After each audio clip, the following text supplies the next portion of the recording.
Ia tatu tatalo. Ia malia upolo ngutu ma mafaufaunga o matou loto I lau whaafonga lo matou atua. O lo matou papa malena te tongi ola ina I matou.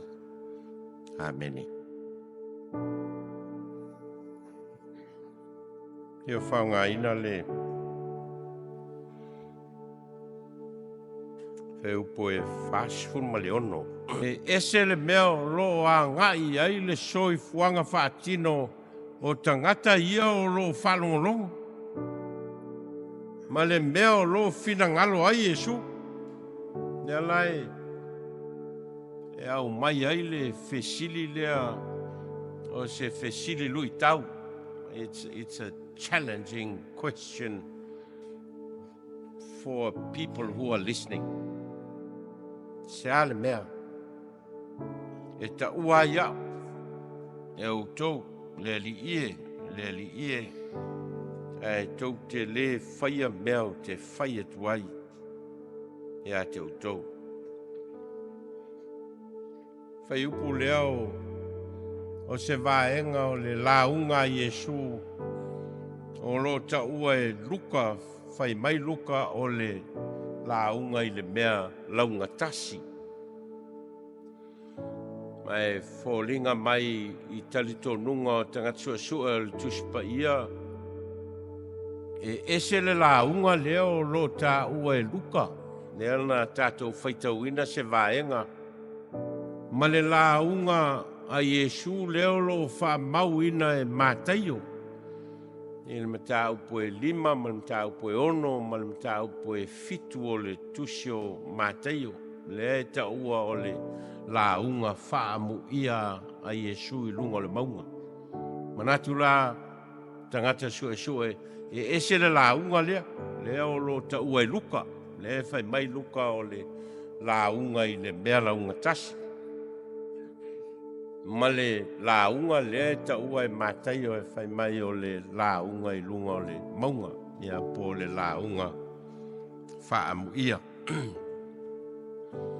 Mai o le launga le fōringa mai o lo a mata mai I le whamatalanga Luka e whapea ua maliu ifo o ia whatasi mai lātou.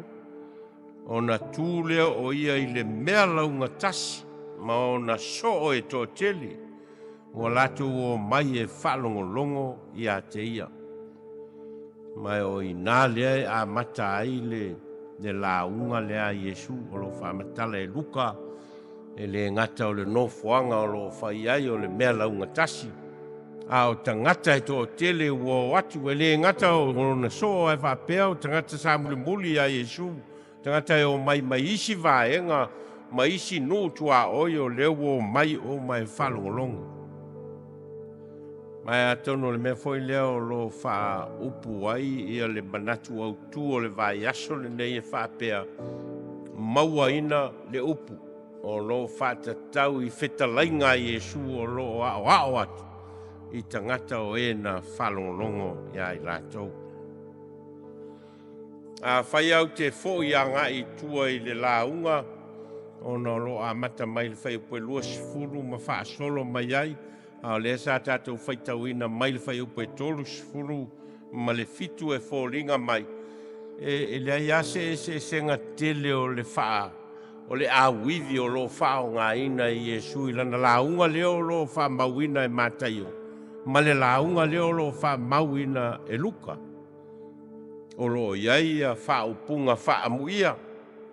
E peo na iai le whai upo e lua sifuru e o atu le whai upo e lua sifuru ma le tolu. O lo iai wha upunga e wha pea oi tālofa. O lo wha o ngā ina e Yesu le wha upunga lea mai le whai upo e lusu le wha. E o atu le whai upo e lusu furu ma le ono. O lo iai foi ana o onga I le alofa e te tau on wha tino ina e le tangata I e feitai mai a te latou o o lo avea mao latou fili. Ia mao lo ta ua foi vaenga ia. A lo whaiu la le vaenga le na o le launga I le wha upunga e wha pea o le nei Ia muti vale lo outou alofa pe o na alofa muti vale o lo outou tamā. Ia muti vale lo outou alofa pe o na alofa muti vale o lo outou tamā. E o leo whātātia e Iesu le fua whātatau, e fua ai le me tau o le alofa. O lo fua whātatau, i le alofa muti vale o le atua mo i tātou. O le fua whātatau na, e leo fua ina ono mea wa e maua mai fua ina i tangata, e leo le nā. Ai o lo fua i le alofa muti vale o le atua o lo alofa mai ai i ai tātou. O i nā o lo a o Iesu i lana aunga le fua i ai le me tau o le alofa. O le whawhita auli o lo whea ngai mai Iesu i le taimi lea. O lana ngā luenga fola, ma lana ngā luenga whamalolo. O na e se mamao lava le mea o lo whaatino ai le alofa o tangata. Ma le mea o lo fina ngalo ai le atua mō lātou. Nā na tau o tangata o lātou o le nu o le atua. O lātou o le nu filfilia o le atua. Ai a fua le whaatino ina o lo lātou alofa. Ma tau lia fua le nu lea e ila na fua whaatatau. Na fua ai e le atua lo lātou alofa. Ia e alofa atu i le li lo atua, ma lo loto atoa, ma lo nganga atoa, ma lo malosi atoa. Fua lea, na whatatia i Iesu i le nu lea, ina ua sau le lātou savalinga mai le polonga sa iaia i kupito, e o mai le nu na fola ina. Fua lea na fua ai. Israelu. Ia e lofa atu i le li lo tua, ma lo loto atoa, ma lo nganga atoa, ma lo malosi atoa. Au lea la, ua no nofo nei to tonu o le nu lea. Lea la ua i le teimi ua fio mai ai Iesu. Lea ua sila atu Iesu, i le whatinonga o lo whatino ai, e le lotu i utaia, ma le whatu o tuanga o tangata Israel. Lea la ua fesili ngia ai. Ua le onga tasi, le futia ma le umeli. O lo tā ua i le whaiupu lea na amatan tātou whaitauina ia le wha masino ai o tangata. Ma le wha masino atu e leisi o leisi. Le wha asala atu e leisi o leisi. De le wha tino ina o le alofa ma le anga le lei o leisi. Ma ua fōlinga ai, ua le aise taita inga mautu o taitai ai a leo langa whale nganga o tangata. E o fōi le awa onga o lo maua mai e tangata, mai o lato taitai. Ua se fōi le mea o lo a ngai ai. Mele nā la enu whao ngai e sule, fe sili whata oto e whapea, e taitai e le tāwaso, leisi tāwaso. Pele pa uu e umala uai le lua. O lo fata tau le fesili fata oto le a Iesu, ono le tūlanga uai ai. O onga se o lo taitai e la tau, e le autusi upu ma le au fariseio. Ma ua le mawhaio nā tangia, nea lofa o le atua. Nea na whatatia mo Israelu. Ia lofa atu i le li lo tua ma lo loto atoa, ma lo nganga atoa, ma lo malosi atoa. Wa vele whawhia me o tonu o tai o le lotu i utaia. Ma awala o lo latu whatino i nai, mea i to tonu, ole e kalesia, ma to tonu o le lotu i utaia, ma mea ua o se sea i lava mtangata. O le eise taita inga sa. E whaunga i Iesu le tala whawhatusa lea Whawhewhea na e tau mawhai e eu ese. Ia le mea o lo la vea I le mata o lo uso o laite lele utu poto o lo wha lava I lo mata. How can you see another person's sin if you yourself is much sinner than the other person? O fo ringa mai ai, wa le aise taita inga lele. Dea la wala I ona feta lai Yesu. Ia vea loutou alofa. Ia whaapei o le muti vale o le alofa o loutou tama. O le fua vatau lea. Fua le tau an whaatino ai le alofa o le tangata. E le fua ina o no meu fua I mai e leis tangata I ate oe. Ia hoi ai fesili ai Yesu I lana launga lea. A whai te fua I atu mea I le tangata o la esa fua I mai I ate oe ni mea. O le a se whawhetai e mawhai ona e maua.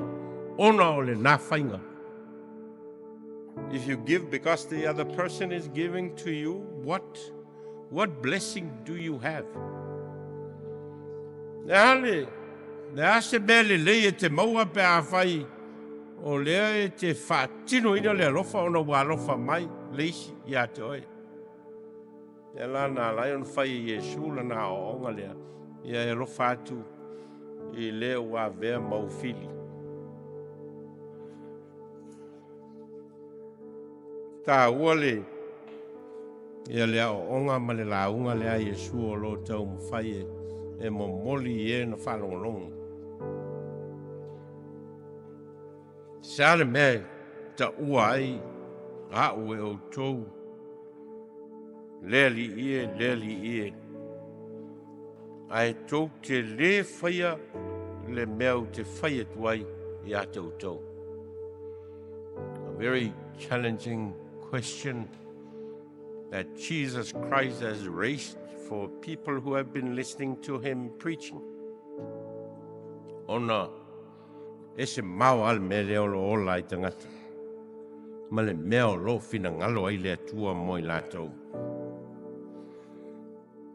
Tolu ni a onga tā ua mai le vaenga o le tusi lea sa tātou whaitau ina o le launga Yesu I lunga o le mela unga tasu. O lo fia momoli e whai mao onga mo tātou le nei tai au. Ngomua, ia whaalia I lo o langa ma lo wola le muti vale o le atua lo tātou tama. Make sure that in your life it reflects the love of God that He shares for us every day. It should be reflected in your life and my life. Mai fitalenga Yesu o le nei. Ia muti vale lo tō alofa e pe o nā alofa muti vale mai o le tama. O le alofa muti vale o le atua o tātou tama o le alofa I le whatua o ia. O le alofa e whanau mai I le loto ua langona ina le anga le lei le whatua o ia o le atua mo oe mau. E le fua ina I le atua lo nā alofa ona o sou le lei po sou le anga. E le fua ina whapena e le atua lo nā alofa mo oe mau. He continuously show love and grace to all of us all the days of our life. Good times, bad times, challenging times for all of us. If au lava le alofa o le atua mo tātou. Pe tātou te anga sala, pe tātou te tama mateine le lei, e le fua ina whapena le alofa o le atua mo tātou.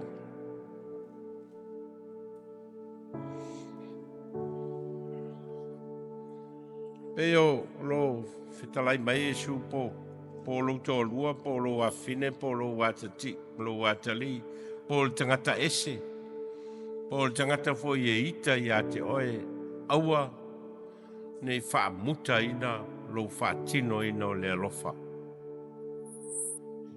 Aua nei wha muta ina. Ia, ua tato masani o maa.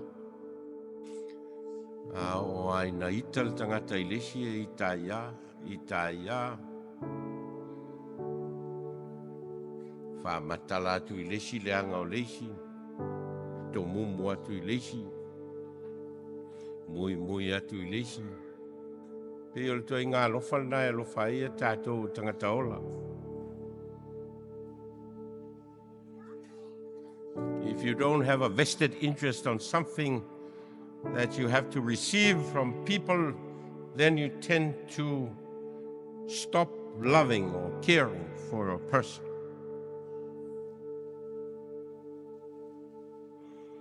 Ina watusi Paulo i le kalesia i Korinito na whapea leo le whainga o le whamatalanga ma Paulo i le kalesia lea i Korinito. Wa le kalesia lea ua fe misa a i tangata, ma ua fe tau a i tangata. Ona ua whailava i tangata ia le mea o manatu iai. Ona tusi ai leo Paulo i le kalesia le i Korinito, ma whaapea le whainga o le whaupunga Paulo. A whai au te tau tala i ngana tangata ma a ngelu, ai le aiso alofa, wa vea a o ma sume palo tangi ma le apa me mea tālili. Sume palo tangi o le mea whaiwha ili voi lea e o tonu a ola ina sasa voi lea e taipei o le kengpalau. E alana leo tele me o le drum. Ona, it's got an empty, it's empty inside, it's not full, that's why the noise is coming up. Te o lea lai whai mai ai ia Paulo, whai e o te poto i le mea tau ngana, e ma whai whaona o te tala i ngana a ngeru. Ai le aiso alofa. I am like a drum that is empty inside. It's got a bigger noise, but it's nothing inside.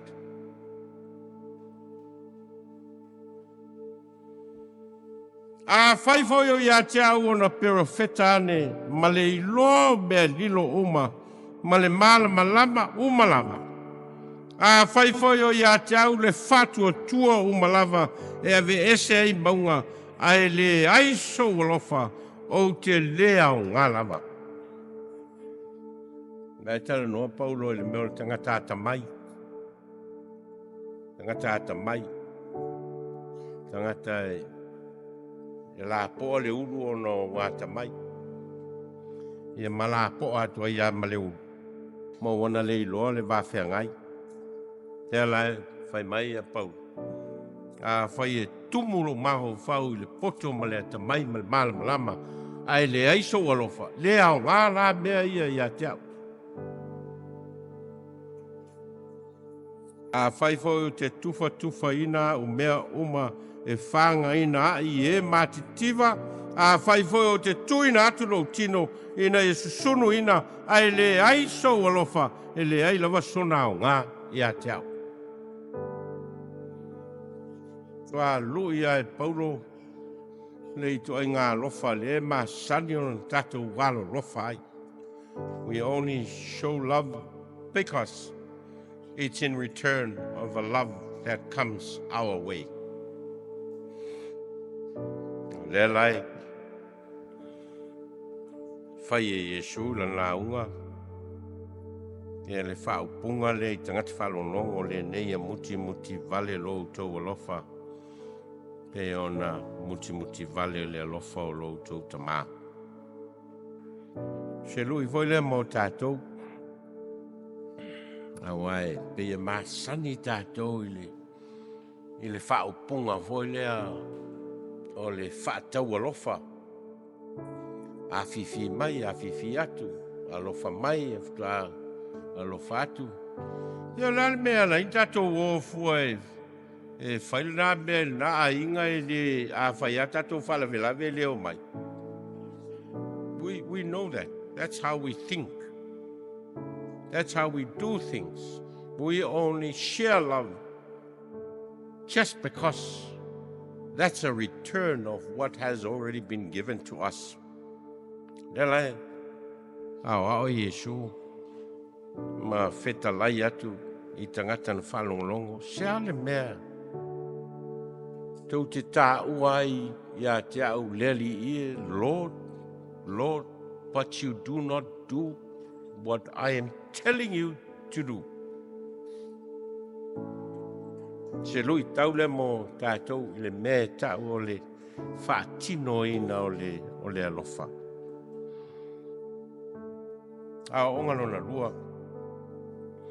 O le alofa muti vale o le atua o le alofa na whaalia ma whaatino ina e Yesu ke riso lo nalo.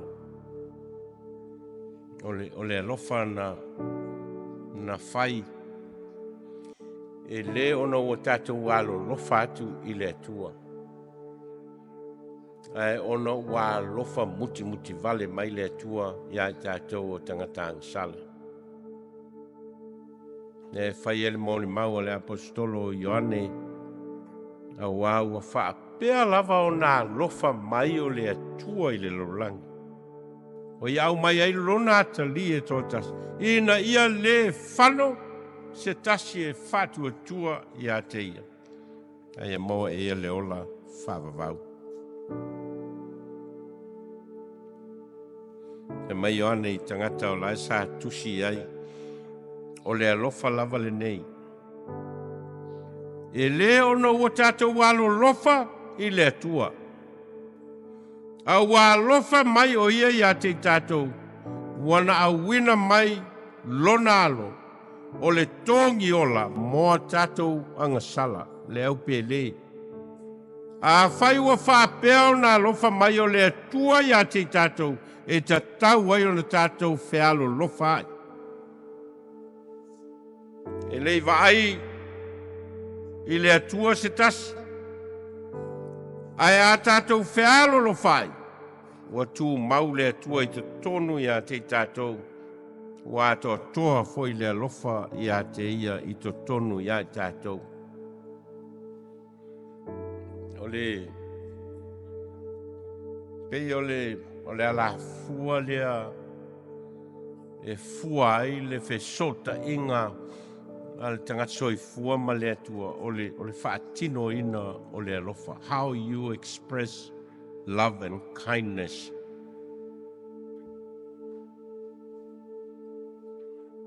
You know, whai Isaia lana perfetanga I le fio mai o le Mesia poponga ina ona whai ei le Isaia le whaupunga e whapea e moni wana tau ave o tātou ti ngā mana tau ave o tātou whanonoa. A o tātou manatu o ia ua taia, ua whasia e le atua ma ua whātinga ina. A ua manua o ia ona o tātou sori tūla whono, ua momo o ia ona o tātou wami o leanga. O lea o inga e while mua I tātou sai o na lunga lea. O na whalava lava fōi o malolo ai tātou. That's the expression of love and kindness that God has done for us. A lea lai, e maile LAUGA a Yesu I tangata na watu e whalongolongo, pe o na mōli Mauaina Luka. Ia muti vale lo outou alofa e pe o na alofa muti vale lo outou tamā. A ongalona tolu. E finangalo Yesu ina e tātou whaia. Lona finangalo o ia o ao mai ai ia tātou. Peo le tele o taimi tātou te iloa o onga. Tātou te malama fo ia o onga. Ai ao ina tātou te mwhai whaatino o onga. E le mawhai on whaatino. We do the talk, but we do not do the talk. We don't follow what we say. We understand, and yet we couldn't follow it through. Mai fōlinga ai o le nātura leo tātou. Tātou te iloa, ma malama, ai au in whātino o le mwhai o na whātino. Mea le nā lai o na whai e Iesu le whesili lea. Sea le mea, tā ua iau e outou le li ie. Ai tau te le whaia mea o te whaia tuai. Ia te outou. El whaalupenga o lo whaalupe ai tātou, o tātou o tangata kerisiano, o le taunga lea o le kerisiano, e maua mai o le tātou muli a keriso.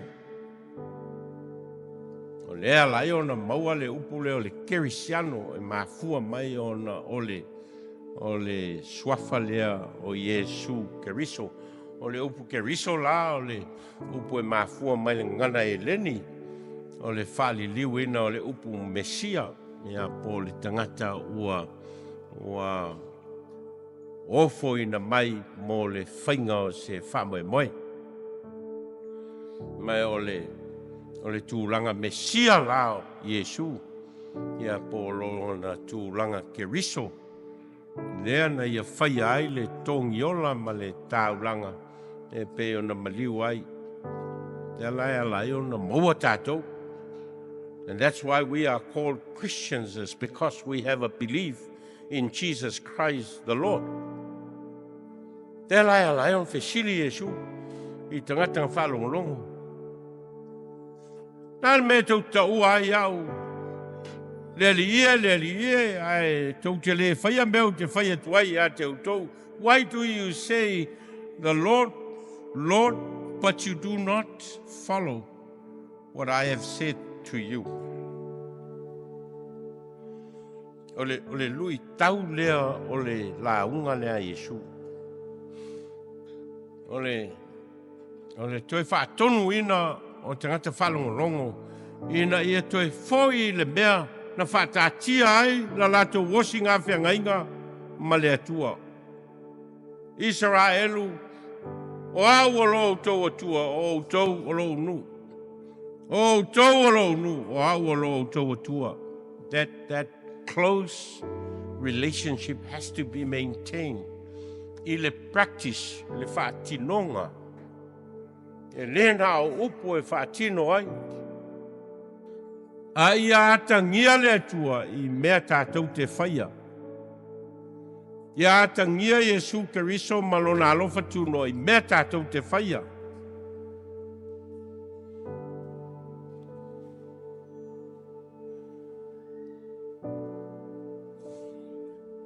You know, tusi Paulo I le kalesia I Roma. Ona whapele o whaupunga Paulo I tangata kerisiano I Roma. A wai le aiso tātou e ola mo ia lava. E leo ti foi se tasi mo ia lava. A wā whai tātou te ola mo le ri. A whai tātou te oti mo le ri. Pe ola pe oti I tātou o tangata lava o le li I tātou. A wā le mea lava lea na maliwa I keriso ma toi tū mai ai. Na soi fuai ina ia vea o ia mali mo e o ola a toa mai oti.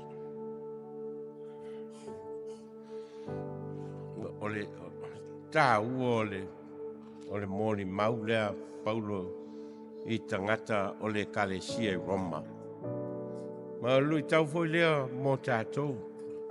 Whawheo na atangia le alofa whatamao le atua I lo soifua malo ola. How do you express the love of God to us in your life? Whawheo na whatino ia mea ia. E tātou.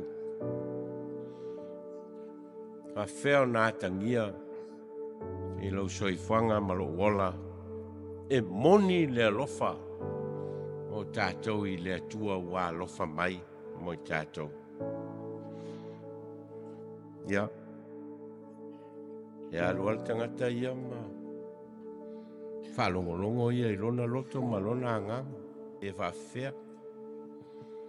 I don't want to answer that question because the question is for all of us, for you and myself as well. Fesili voi au ia po sao, malelei le whaatino ina o le alofa o leo te manatu, o le alofa muti muti vale leo le atua o lo o faia. Tau te ofo I outou fesili tangata ia, whether you're doing it or not. You know, it's all a challenging question for each and every one of us. Not just for you, but for myself as well. Wa ole fitalainga Yesu malan launga le sa fai tangata whalongolongo. I lana launga le lunga o le mela unga tasi. It's the same challenge that is coming through to us, to you and to me. Ole fesili lea. Ai sātou te tā ua ia o le ri ia e tau te le whaia meo te whaia tuai I a te outou. Te o tātou tālu. Mātou langona lava le lui tau ino mātou wola wa I mātou lava o tangata e aunga vale. E telefoi na mātou muli muli langona o mātou roto, ma o mātou mawhauwhau, ma mātou whātuatua nai ai I lo whina ngalo ma lo whetalai mai mo I mātou. Wa e lui tawina I mātou le nei aso ma o mātou tō Manatu ai masa ili le tangata lava ia. Po whape I ona mātou whātino ina le alofa, e pe ona e alofa mai mo I mātou. Ia, mātou o ma le nganga whawhitai, wa e le tu lafo ina I mātou o lau whanau. Wa e whitalai mai pēr mo I mātou, o au mātou te talo, e ala ia Yesu Keriso le li I mal whaola. Ameni.